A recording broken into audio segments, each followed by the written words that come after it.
Roll call. Joe, Present. Tom, present. Don, Present. David, excused. Yeah. Okay. Has everybody had a chance to look at the minutes from July 24th, 2025? Way last year?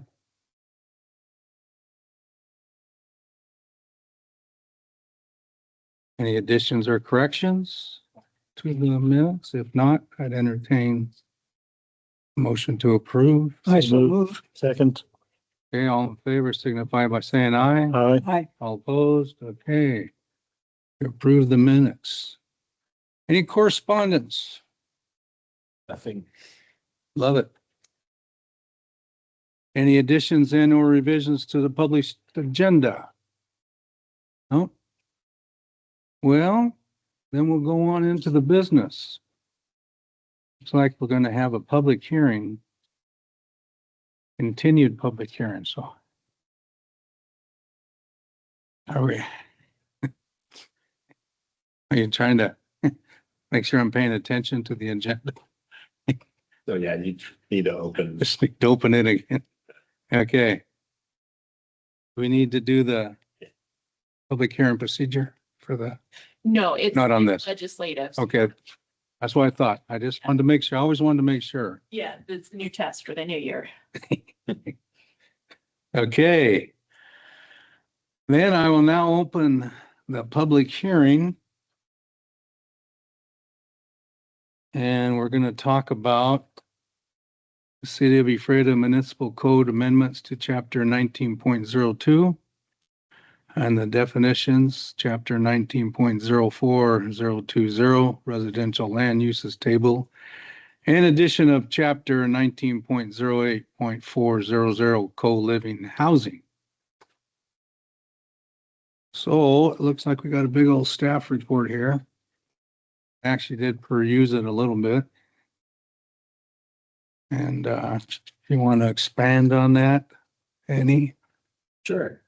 So in 2024, the state legislature adopted RCW 36.70A.535, which is the co-living housing provision, requiring cities planning under GMA growth management to have to adopt this by the end of 2025, or the zoning code is preempted with the state, the RCW standard. So we've been working on it for a while now, and it's ready to go. What the co-living standard essentially is what you would have probably known in the past as a boarding house, where they rent out the individual rooms, not a full apartment as such. We do already have a code section in our code that allows those, but the state standard has a whole lot more requirements that we did need to update to. So in the code, we did update the definitions in section 19 of the EMC. And in most cases, it was just the directly from the state requirements. We did modify a couple and nothing major there.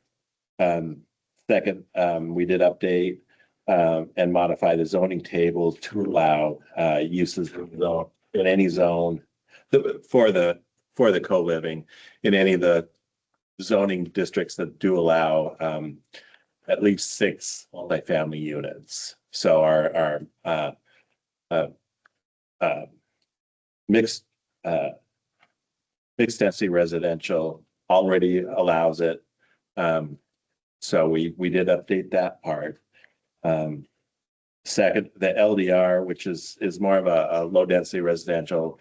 In most cases, it only allows duplexes, but in certain instances, there is a provision that does allow multifamily in those. And it's typically in the mixed use transition overlays. So they can do essentially, typically it'd be an area kind of between commercial and residential. For example, up on Division Street, up on the hill, there is a strip on either side of Division that by Hammerhoff, or what used to be Hammerhoff's, that area is in that mixed use. So it would allow in those areas to have also the co-living housing.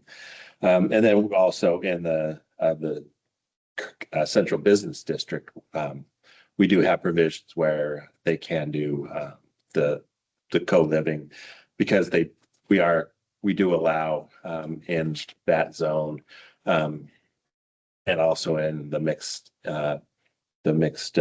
use transition zone. They can do the first floor would be commercial, and then the upper floors could be residential. So that's allowed there. So in the MDR, it's outright permitted. In the LDR, it is accessory. So if they can build the multifamily, then they can also do the same, the co-living.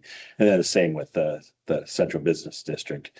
But in that case, it's also a conditional use permit. So that's the changes there. And then there was that full section, 1908 400, which is the meat and potatoes of the code, where it defines the different parts that it has some limitations on how we can look at the densities.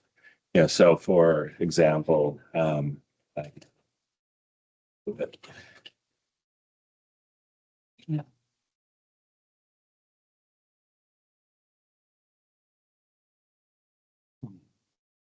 so off-street parking would be provided at a rate of a quarter of an off-street parking space per sleeping unit.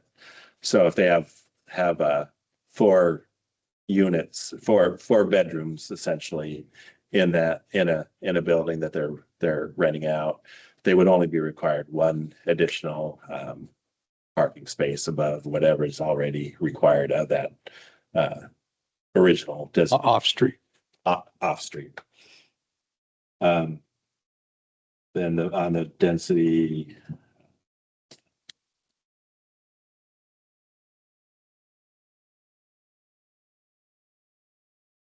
So for purpose of calculating dwelling unit density, a sleeping unit in a co-living housing is no more than 1/4 of a dwelling unit. So again, we would consider 4 units a single residential unit.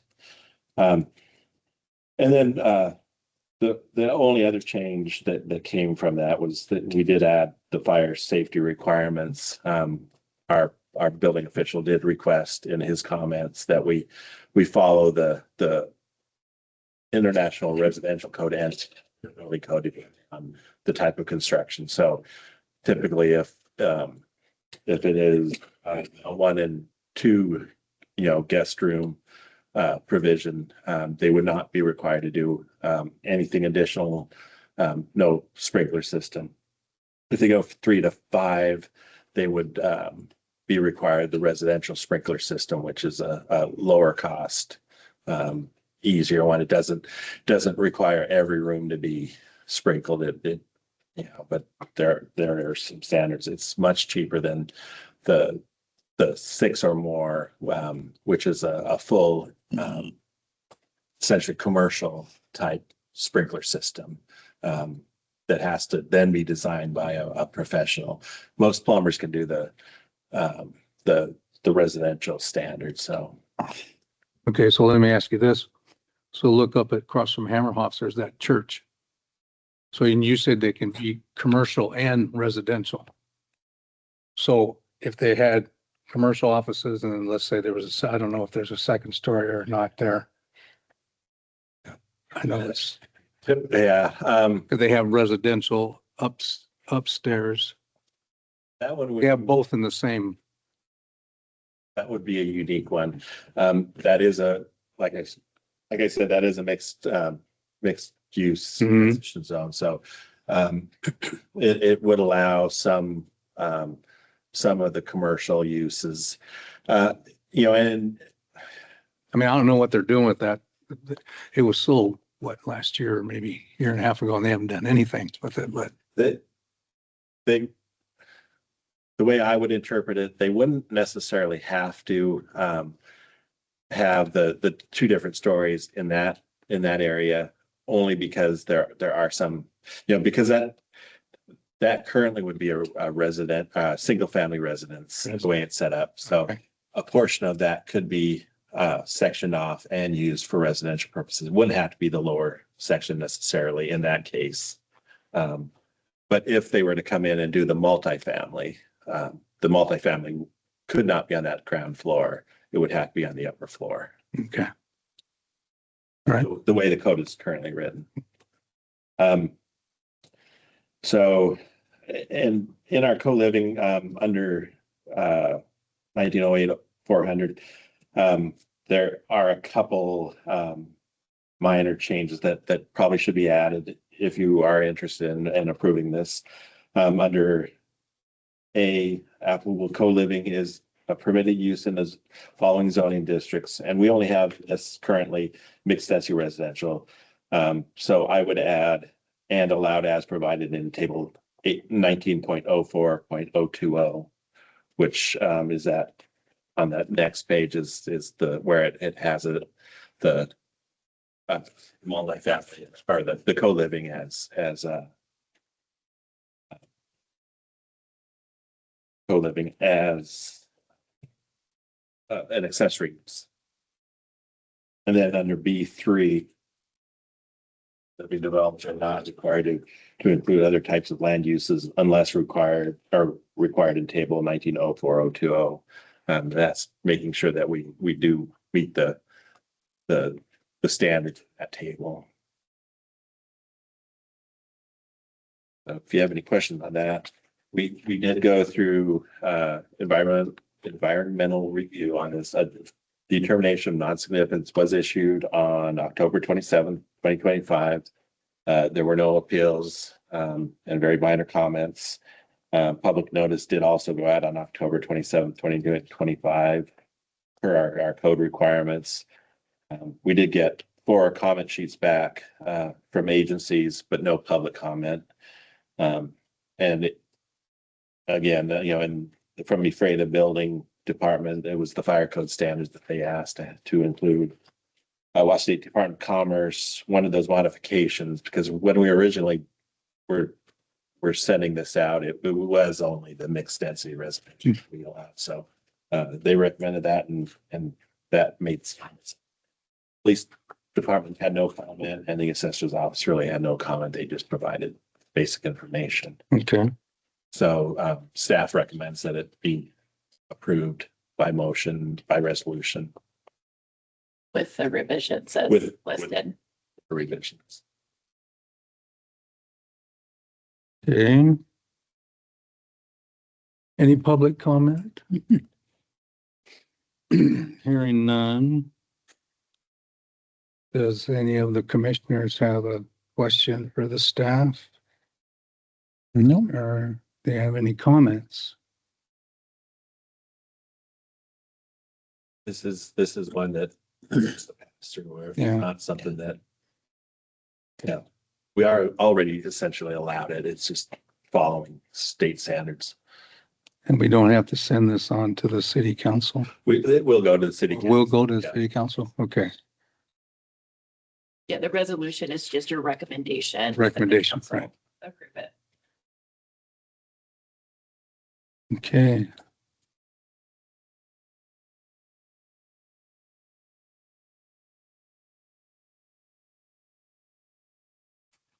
Well, I think we can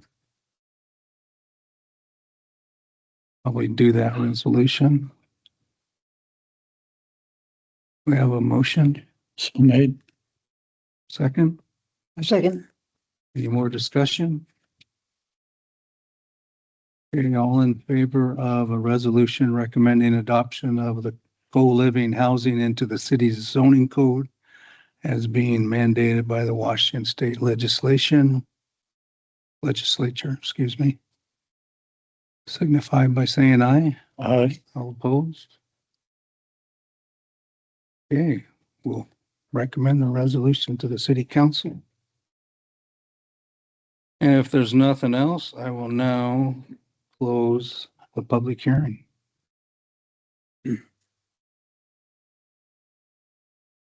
I don't see that we have any other business on that, It appears not.